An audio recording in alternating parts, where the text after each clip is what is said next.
Hi, I'm Amy McCaw, author of Mina and the Undead, a YA murder mystery set in 1995 New Orleans.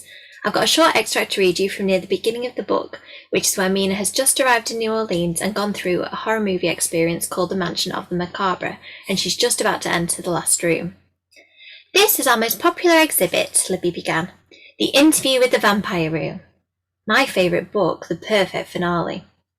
"Are you here to interview me?" Jared hadn't made an appearance yet, so that commanding voice had to be his. "Usually reporters go for my insufferable companion, Louis." The crowd shifted, revealing Jared lounging on an opulent four-poster bed, with carved bedposts the shape of lions' heads. His head was propped up on one hand and his curly hair was slicked down into a side parting.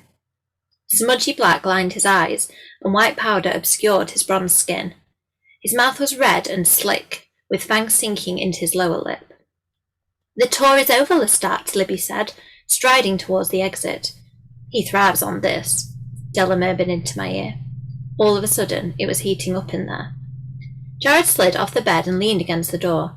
This stance showed the full extent of his costume, leather trousers that clung to interesting places, and a frilly white shirt that flopped open to reveal the ridge lines of his powdered chest. He had Lestat's confidence down, appraising our group as if he was sorting us into food and playthings.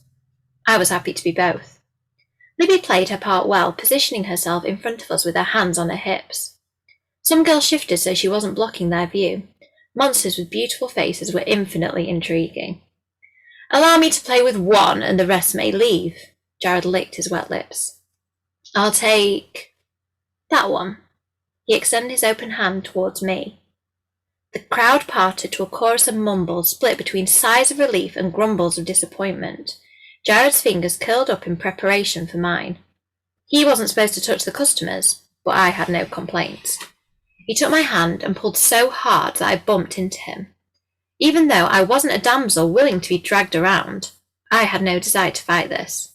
With a hand around my wrist, he turned me slowly to face the envious girls at the front of the group. Jared's fingers grazed my palm when he released me, and the tingle spread much further than the surface of my skin.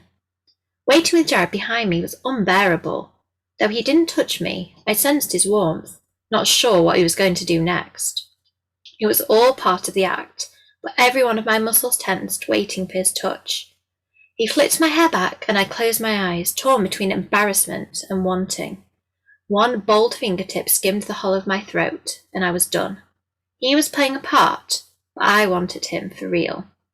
Soft breath brushed my neck as his mouth came down. And that's the end of chapter 1. Thank you for listening. I hope you enjoyed it. Mina and the Undead is due to be published by UClan on the 1st of April, and it's available for pre-order now. Thank you.